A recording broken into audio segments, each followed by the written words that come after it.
Como é que, a partir do balancete, vamos construir demonstrações financeiras, nomeadamente demonstração dos resultados e balanço? E qual é a articulação e aquilo que há em comum, a interligação, entre as diversas demonstrações financeiras? É isso que vamos ver neste vídeo. Sejam muito bem-vindos à Certiform Escola de Formação Prática. O meu nome é Miguel Fragoso, eu sou economista e contabilista certificado e sou formador nas áreas da contabilidade, fiscalidade, finanças empresariais e gestão de negócios. Na Certiform Escola de Formação Prática sou formador de um amplo conjunto de cursos. Os cursos ministrados na Certiform pode consultar em certiform.pt, onde temos os cursos na forma e-learning e na forma live streaming. De uma forma ou de outra, as formações podem ser feitas a partir de qualquer parte do mundo. Bom, o balancete não é uma demonstração financeira.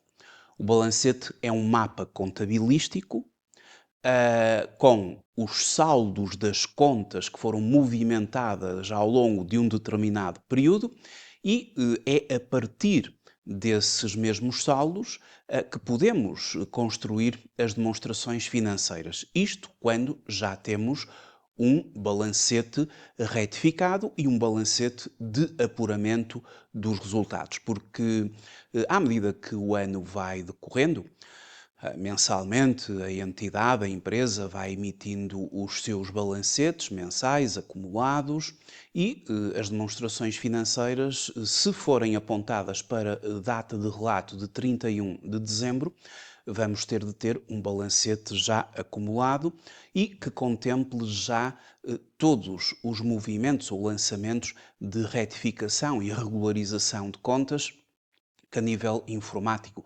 correspondem àquilo a que se denomina o 13º mês. E depois far-se-á o apuramento dos resultados para termos o balancete de apuramento. Bom, vamos ver uma situação prática de uma entidade. É um supermercado que opera com a classificação de atividade económica 47.111 e temos aqui um balancete retificado, que portanto já contempla todos os movimentos de retificação e regularização de contas. Podemos assim confiar com os saldos das contas para elaborar nomeadamente a demonstração dos resultados, porque as contas de gastos e as contas de rendimentos classe 6 e classe 7 já nos apresentam os saldos definitivos, todavia vai ser necessário depois fazer apuramento de resultados e, portanto, digamos que não vamos mais movimentar estas contas na sua essência, nos seus saldos propriamente ditos. E o que é que nós temos no balancete? Como eu disse, o balancete é um mapa contabilístico que, com uma determinada data de referência, e aqui temos 31/12, apresenta os saldos das diversas contas que ao longo do ano foram movimentadas. E o que é que nós temos neste balancete? Temos entre a classe 1 até a 4, podemos ter contas que serão de ativo ou de passivo. E poderemos também ter reduções do ativo. A classe 5 é classe do capital próprio, e temos aqui um conjunto de contas com saldos já finais para incorporarem o capital próprio do balanço, a classe 5. A classe 6 vai dar os gastos para a demonstração dos resultados e a classe 7 vai dar os rendimentos para também a demonstração dos resultados. Bom, eu vou precisamente fazer uma breve análise de como é que nós detectamos se uma determinada conta ou um determinado valor, um saldo, vai ser incorporado no balanço, no ativo, no passivo ou no capital próprio, porque, efetivamente, o balanço que vamos construir, e como obviamente assim temos de fazer, é constituído pelo ativo, por sua vez se desdobra no ativo não corrente, que é um ativo de médio e longo prazo, portanto com um horizonte temporal que vai além de 12 meses e com estabilidade. Depois temos o ativo corrente, que corresponde ao ativo de curto prazo, ou seja, até 12 meses. Espera-se realizar, vender, transformar em liquidez no decurso dos próximos 12 meses. E à medida que se vai evoluindo no balanço, vai efetivamente aumentando o grau, o nível de liquidez, com o seu expoente máximo no caixa e depósitos bancários. Temos o capital próprio, que é composto pelo capital subscrito, reservas, resultados transitados e o resultado líquido que virá da demonstração dos resultados. E depois temos o passivo, que é composto pelo passivo não corrente, aquele passivo com exigibilidade que vai além dos próximos 12 meses, e o passivo corrente, cuja exigibilidade decorre já no decurso dos próximos 12 meses à data de relato. E, portanto, a data de relato aqui do balanço é 31 de dezembro de um determinado período N. Bom, no balancete temos o seguinte. Entre a classe 1 e a classe 4, onde corresponde exatamente ao nosso código de contas, portanto, entre os meios financeiros líquidos da classe 1, passando pelas contas a receber e a pagar, os inventários, até chegar à classe 4 dos investimentos, nós aqui vamos poder ter contas para o ativo, contas para o passivo e reduções do ativo.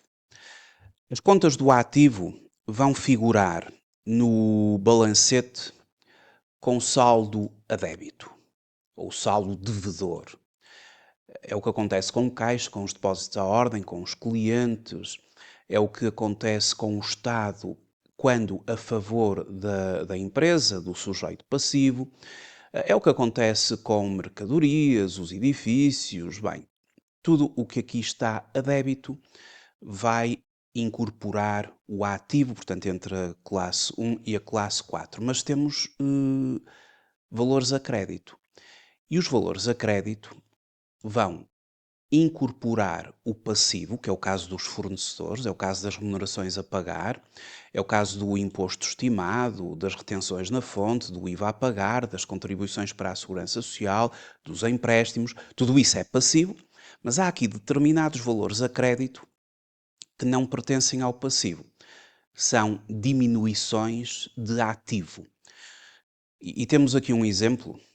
Os clientes conta corrente apresentam um saldo devedor de 128 mil euros, portanto, a esta data de relato, os clientes devem-nos 128 mil euros, mas a nossa entidade tem perdas por imparidade registadas relativamente a esses mesmos clientes de 9.600 euros. Portanto, a perda por imparidade acumulada aqui, a nível de balancete, ela vai funcionar como uma diminuição do ativo. E quando se inscrever clientes como rúbrica no balanço, vamos inscrever por 128 mil menos as perdas por imparidade acumuladas 9.600. Porque a perda por imparidade é diminuição do ativo para que este ativo seja incorporado no balanço pela sua quantia recuperável. Isso acontece também, por exemplo, com a questão dos ativos fixos tangíveis e dos ativos intangíveis. Porque temos aqui do lado do débito os custos de aquisição dos ativos fixos tangíveis e intangíveis. E do lado do crédito temos as depreciações dos ativos fixos tangíveis e as amortizações dos ativos intangíveis. E, consequentemente, no balanço, os ativos fixos tangíveis vão ser incorporados na rúbrica de ativos fixos tangíveis pela diferença entre o valor que está aqui a débito, o somatório, e as depreciações a crédito. Ou seja, vamos incorporar pela quantia escriturada. Nós aqui não temos imparidades em ativos fixos tangíveis, portanto será pela quantia escriturada. E no âmbito dos ativos intangíveis, temos os programas de computador, as depreciações acumuladas até àquele momento e, consequentemente, os ativos intangíveis virão no balanço pela diferença, que são 16 mil euros, que é a sua quantia escriturada, portanto, 16 mil. E, portanto, estes valores que surgem aqui a crédito, associados a estes ativos, são reduções, diminuições dos mesmos, ou por via das imparidades, ou por via das depreciações, amortizações. Agora, quando temos valores a crédito em remunerações a pagar, isto é passivo, o imposto estimado é passivo, as retenções na fonte é passivo, portanto é a dívida que a empresa tem para com o Estado àquela data de relato, o IVA a pagar, os valores para a Segurança Social e depois temos os empréstimos, que também são passivos, são dívida. E aqui nos empréstimos é muito importante que o Código de Contas e assim o respectivo balancete distinga a parcela ou o valor da dívida não corrente e da dívida corrente. Porque, por exemplo, esta empresa tem, neste momento, o banco, a banca, é sua credora em 165.200 euros, que é a totalidade da dívida, mas nos próximos 12 meses serão exigidos 45.200 euros, que é passivo corrente. E a partir desses próximos 12 meses, o horizonte temporal daí para a frente, será exigível 120 mil. E depois isto vai sendo reclassificado período a período. E, claro que nós vamos ter que incorporar no passivo a componente corrente e a componente não corrente. Ou seja, o médio e longo prazo de 120 mil virá para os financiamentos obtidos em passivo não corrente e os financiamentos obtidos em passivo corrente, a dívida de curto prazo, será, obviamente, nesta área que eu estou a identificar.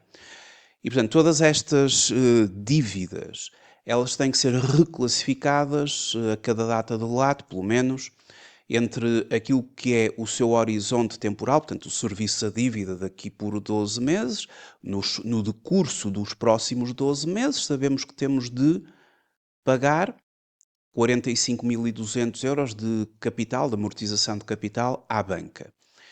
E daí para a frente, faltará 120 mil e depois isto vai sendo reclassificado período a período, não é? Sempre para que o passivo corrente reflita a exigibilidade daqui no decurso dos próximos 12 meses e o passivo não corrente a exigibilidade para além de um horizonte temporal de 12 meses, o que virá daí para a frente. Portanto, o balancete entre a conta 11 e a conta, entre a classe 11, a classe 11, a classe 1 e a classe 4, e portanto vamos ter ativos, passivos, reduções do ativo, conforme eu já expliquei. A classe 5 vai-me dar os capitais da empresa, o capital realizado, que é o investimento inicial dos acionistas, eventuais aumentos de capital, reservas legais, que no caso concreto isto trata-se de uma sociedade anónima e, portanto, ela já tem a sua reserva legal em 20% do capital realizado, portanto, já está no seu ponto em conformidade com o Código das Sociedades Comerciais. Temos ali as outras reservas e temos os resultados transitados. Todos estes valores estão a crédito, estão todos a crédito, tudo com saldo credor. Tudo com saldo credor significa que esta entidade vai colocar estes valores como positivos no balanço, porque se eventualmente tivéssemos na classe 5 valores a débito, por exemplo, se eu tivesse resultados transitados a débito, isso traduzia que a empresa tinha prejuízos ao longo, ou tinha acumulado prejuízos, e o valor iria ser incorporado no balanço com sinal negativo. Isto decorre das próprias regras de movimentação das contas, porque os ativos debitam-se pelo saldo inicial e ao longo do ano debitam-se pelos aumentos e creditam-se pelas diminuições. Portanto, o saldo devedor é característica das contas do ativo.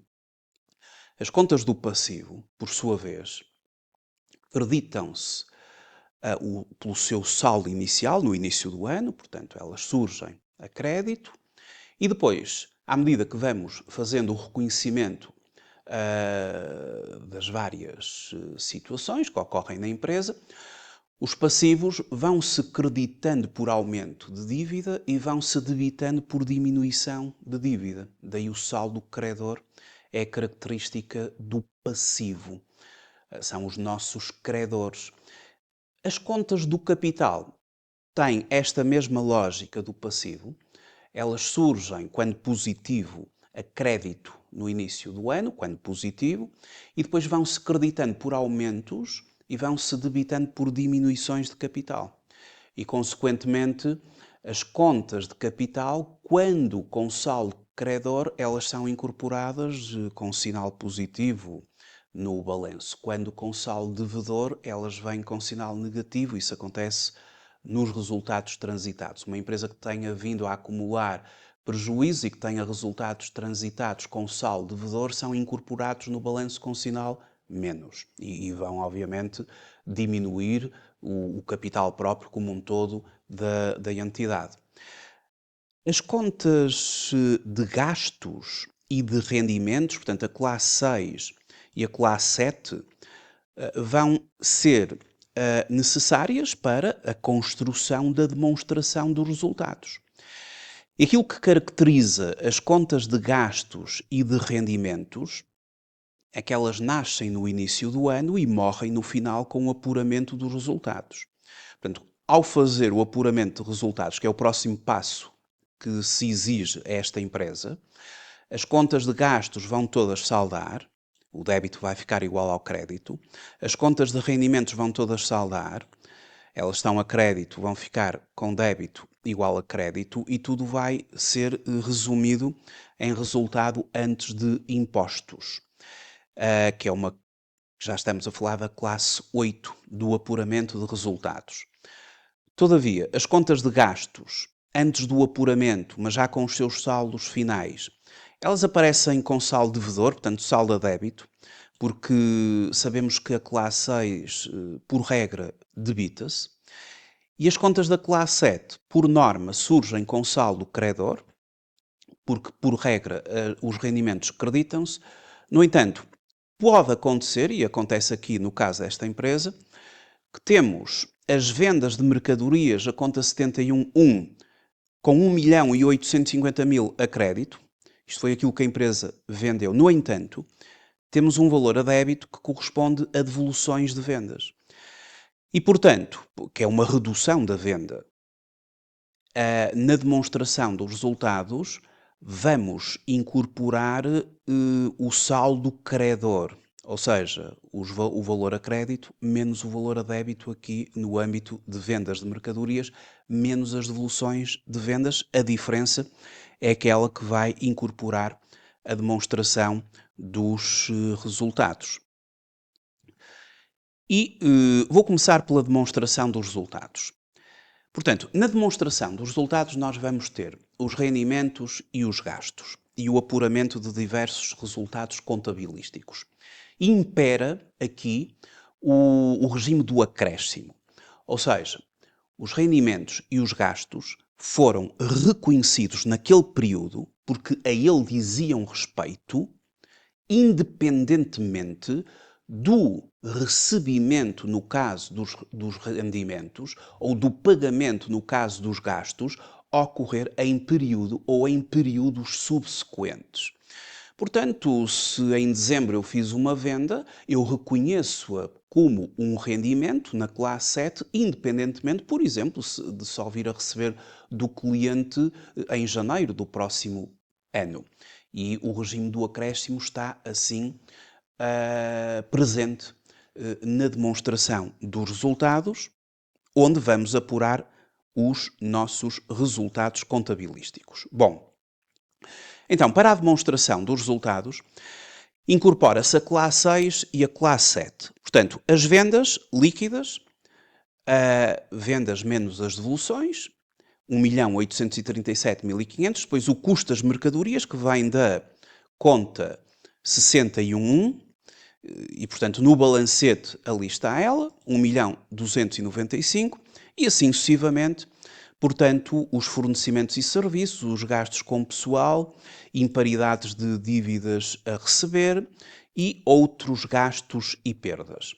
A soma algébrica desta primeira área operacional forma o resultado antes das depreciações dos gastos de financiamento e impostos, que é o denominado EBITDA, portanto são 151.500 euros nesta empresa. E depois a seguir incorporamos as depreciações e as amortizações do período, que no balancete corresponde à conta 64.2, portanto foram ali 24.000 euros, porque isto são as depreciações e as amortizações que foram reconhecidas neste período, porque estamos a falar de gastos e de rendimentos do período. E, portanto, na demonstração dos resultados, as depreciações vão subtrair ao EBITDA e vai-se formar o resultado operacional, ou o EBIT, que também é o denominado resultado antes dos gastos de financiamento e antes do imposto. Portanto, aqui foram 127.500 euros. E, portanto, toda esta zona ou área que eu aqui estou a identificar é uma área operacional que incorpora também, como ali uma dedução, o reconhecimento das depreciações e das amortizações, ou seja, o desgaste, a desvalorização pelo uso, pelo tempo dos ativos fixos tangíveis e intangíveis. Já sabemos, depreciações, ativos fixos tangíveis, amortizações intangíveis e, portanto, gastos do período, daquele ano. A seguir vem a zona ou a área financeira. Esta empresa obteve juros e suportou as duas coisas. E, portanto, isto advém do balancete, está bem? Portanto, temos ali na 6911 os juros de financiamento obtido, suportados, vamos só corrigir ali, suportados, assim é que está correto, porque é gasto, e a 7915 temos juros de financiamento obtidos, portanto, temos aqui esta relação, no fundo é o resultado financeiro da empresa, que é negativo, suportou mais juros do que aqueles que obteve, normal, não é? Portanto, e consequentemente tem ali um resultado financeiro negativo. A soma algébrica, somando os juros obtidos e subtraindo os suportados, vai nos permitir passar do EBIT para o resultado antes de impostos, ou EBT, Earnings Before Taxes. E este resultado antes de impostos, agora vamos incorporar na demonstração dos resultados a estimativa do imposto, portanto, o imposto estimado para o período, que foi um dos lançamentos de regularização do chamado 13º mês, e que incorpora ali o débito por contrapartida do crédito no respectiva conta de passivo e, portanto, incorpora-se o respectivo valor na demonstração dos resultados. a coleta, mais as tributações autónomas, mais as derramas, portanto, tudo junto, e subtraindo ao resultado antes de impostos, temos o resultado líquido do período. Portanto, é o ponto final aqui da demonstração dos resultados. Esta empresa apresenta uma taxa efetiva de IRC que corresponde a dividir em módulo o valor do imposto pelo resultado antes de impostos, portanto 21%, e o efeito fiscal é 100% menos a taxa efetiva, ou poder-se-á também calcular dividindo o resultado líquido pelo resultado antes de impostos, portanto tem que dar 79%, porque as duas correspondem a 100%. 21% é o contributo para o Estado, 79% dos lucros é aquilo que fica retido na entidade, é o efeito fiscal. Bom, o resultado líquido do período que se apura na demonstração dos resultados vai ser incorporado no balanço, na área do capital próprio.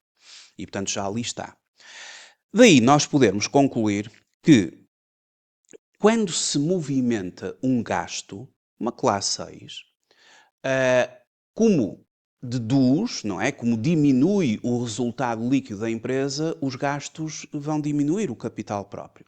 Quando se reconhece um rendimento, como os rendimentos têm sinal mais, aumentam os resultados contabilísticos da empresa, incluindo o resultado líquido, aumenta o capital próprio, devido a esta ligação entre demonstração dos resultados e balanço.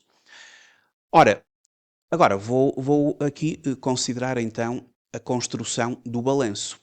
O balanço vai começar pelo ativo, o ativo não corrente, incorporamos aqui os ativos fixos tangíveis, portanto, os custos de aquisição menos as depreciações acumuladas, são 300 mil.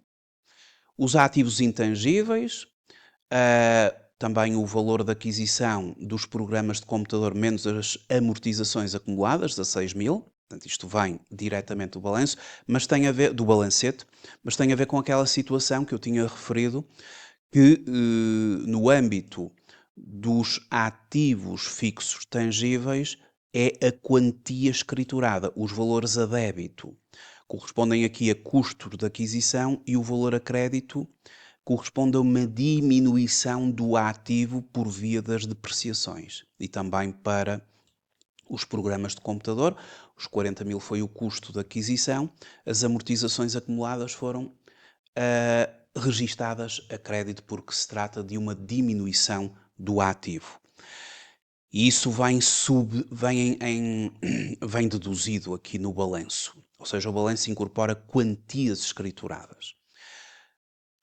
Pois, ao nível dos inventários, temos 95 mil, que no balancete corresponde ao que vem da conta 32. Não temos aqui qualquer valor a crédito. Se tivéssemos valores a crédito nas mercadorias, seriam imparidades acumuladas em inventários e também seriam reduções do ativo e viria pela diferença, pelo valor contabilístico. No caso concreto, não temos, portanto, vai diretamente os 95 mil. Os clientes, portanto, 118 mil, o valor da dívida menos as imparidades, portanto, a quantia que eu espero vir a recuperar, a quantia recuperável dos meus clientes. O Estado e outros entes públicos na sua natureza de ativo, ou seja, a débito. Os outros créditos a receber, o valor a débito. Os diferimentos ativos, os que estão a débito no balanço. E o caixa e depósitos bancários. Aqui diferimentos no balancete. Aqui os diferimentos do balancete, eu tenho gastos a reconhecer, isto está tudo a débito, vai tudo para ativo. Se estivéssemos na conta 282, aqui não há, mas se estivéssemos a 282 no nosso balancete, corresponde a rendimentos a reconhecer, viria ali a crédito e seria introduzido no balanço no passivo. Mas no caso só temos valores aqui nos diferimentos a débito, portanto integra-se tudo aqui no ativo. Atenção que não há compensação de saldos. Nós podemos ter diferimentos no ativo, quando eles vêm com saldo a débito do balancete, mas no passivo corrente também pode haver diferimentos e aí são os que vêm com o saldo a crédito, são os tais, como eu referia, 282 rendimentos a reconhecer e haverá ali uma rúbrica para introduzir no passivo. Portanto, não há compensação de saldos aqui. Bom, portanto, temos então o ativo não corrente, o ativo corrente todo totaliza o total do ativo, o capital próprio todo reproduzido, classe 5 era toda credora, no balancete foi toda introduzida aqui, rúbrica a rúbrica, portanto 472.958 de capital próprio, e depois temos o passivo não corrente, de médio e longo prazo, e o passivo corrente, o de curto prazo, incluindo aqui todos os saldos credores do Estado, portanto, desde o imposto estimado, passando pelas retenções na fonte em sede IRS que foram feitas em dezembro e que teremos de vir a pagar em janeiro até ao dia 20 de janeiro do mês seguinte, aqui a conta 2421, a 2436 é o IVA a pagar e a conta 245 é a dívida à Segurança Social do processamento de salários de dezembro e que é paga até ao dia 20 de janeiro, portanto são os saldos credores do balancete ali que vem da 24. Portanto, há aqui tudo, aqui estes saldos da 24 para serem introduzidas a crédito, não é? Como dívida, o Estado é nosso credor, neste caso, e, portanto, devemos este valor ao Estado. É uma dívida de curto prazo, porque o Estado tem prazos, não é? E, portanto, temos de pagar isto à autoridade tributária e à Segurança Social, e vai ser já em janeiro, tirando ali o imposto estimado do período, que irá ser pago até 31 de maio do ano seguinte, a quando da entrega da declaração modelo 22, e depois deduzindo, obviamente, a questão dos pagamentos por conta. Depois temos os financiamentos obtidos de médio e longo prazo, portanto, aquela componente que veio do balancete, ali médio e longo prazo, 120 mil. Aliás, peço desculpa, financiamentos obtidos de curto prazo, médio e longo prazo, está ali no passivo não corrente, os 120 mil. Isto é o curto prazo, a dívida que nos será exigível ao longo já dos próximos 12 meses. As prestações que compõem a amortização de capital e que vamos ter de pagar ao banco e que é passivo corrente. São estes 45.200. Somando isto tudo, mais as outras dívidas a pagar, que vem ali das contas 23.1 e 27.22, 23.1 dívida ao pessoal e a 27 são os credores por acréscimos de gastos, remunerações, regime do acréscimo, portanto vem ali a crédito passivo, incorpora-se no balanço e temos o total do passivo corrente e o total do passivo não corrente, e o total do passivo. Equação fundamental do balanço diz-me que o total do ativo tem que ser o total do capital próprio e do passivo, tem que ser igual ao capital próprio mais o passivo, portanto, o ativo é financiado por capitais próprios e por passivo, equação fundamental verificada, balanço em equilíbrio. E agora, para terminar, vamos só ver a relação entre as demonstrações financeiras. Ora, qual é a relação ou a articulação entre as demonstrações financeiras para ver se isto tudo bate certo? A demonstração dos resultados permite-me obter o resultado líquido do período. O resultado líquido do período liga ao balanço através do capital próprio. Resultado líquido do período vai para o capital próprio do balanço na rúbrica resultado líquido do período. Depois, no início do ano a seguir, o resultado líquido do período transfere-se para resultados transitados, para depois em Assembleia Geral, até 31 de março do ano seguinte, se dar a deliberação, quanto ao destino dos resultados transitados, para efeitos de reservas legais, outras reservas, ou logo à partida cobertura de prejuízos, depois reservas legais, outras reservas, distribuição pela via de dividendos, portanto isso será feito no ano seguinte. Portanto, o resultado líquido do período liga ao balanço. Em resultado líquido do período, e houve aqui um aumento do capital próprio, porque o resultado líquido do período era positivo. Por sua vez, o resultado líquido do período vai ser o ponto de partida na demonstração dos fluxos de caixa quando é usado o método indireto para fazermos uma conciliação até chegar aos fluxos de caixa das atividades operacionais e depois de investimento e depois de financiamento para termos o caixa equivalentes no fim do período. E o caixa equivalentes no fim do período que se obtém na demonstração dos fluxos de caixa é o valor que corresponde ao balanço, a caixa e depósitos bancários. Estas são as ligações. Agora, no sistema de normalização contabilística, nós temos de utilizar o método direto para elaborar a demonstração dos fluxos de caixa. E este ponto de partida do resultado líquido e fazer a conciliação até chegar ao caixa equivalente de caixa é o chamado método indireto. E este método, apesar de não estar contemplado nas demonstrações financeiras obrigatórias no sistema de normalização contabilística, tem que se fazer pelo método direto, ele é bastante útil, quer para efeitos de análise financeira, quer mesmo para efeitos pedagógicos, para percebermos como é que se faz o caminho de um resultado líquido até ao caixa que fica disponível. E, portanto, eu aqui utilizei o método indireto, onde parti do resultado líquido do período, que veio da demonstração dos resultados, e contemplei aqui uma série de ajustamentos, desde logo aqueles gastos que são não desembolsáveis, não se traduzem em saída de caixa, que são as depreciações e as imparidades, portanto são dados de volta. Depois, os resultados financeiros, porque entram na área financeira e nós para já queremos chegar a um resultado operacional.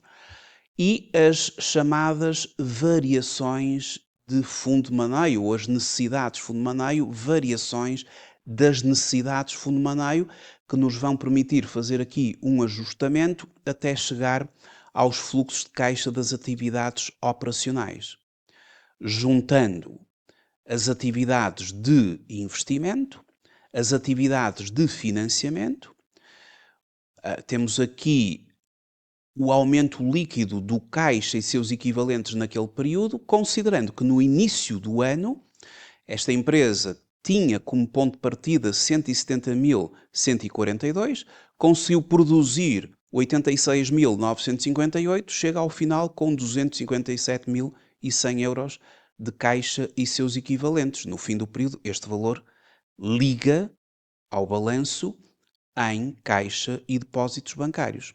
Aliás, eu poderia pensar da seguinte forma. Imaginemos que estamos a analisar o balanço, colocamos uma lupa sobre caixa e depósitos bancários e temos um aumento da nossa imagem, ver como é que se conquistou, como é que se chegou a este caixa. Isto remete-me para a demonstração dos fluxos de caixa. Quando é pelo método direto, temos os pagamentos e os recebimentos apenas. E esse, como eu disse anteriormente, é o método que temos de considerar no SNC. Os recebimentos e os pagamentos dos fluxos operacionais, dos fluxos de investimento e dos fluxos de financiamento. Ou seja, regime de caixa, para chegar ao caixa e seus equivalentes no final do período. Este método usa-se no SNC, mas convém nunca esquecer o método indireto, que é muito importante na mesma, porque nos permite fazer aqui um raciocínio. Como é que eu tive um resultado líquido do período de 94.958 e como é que o meu caixa se cifra em 257.100? E fazemos aqui todo o percurso de ajustamentos que nos permitem conciliar estes valores. Bom, mas isto é uma matéria que é amplamente desenvolvida na nossa formação executiva em gestão financeira e contabilidade empresarial, onde aprendemos estes movimentos de conciliação, as necessidades de fundo de maneio, os recursos de fundo de maneio. Toda esta matéria incorpora essa formação de uma forma fortemente prática. Muito obrigado por ter visualizado este vídeo. Até uma próxima oportunidade. Até breve.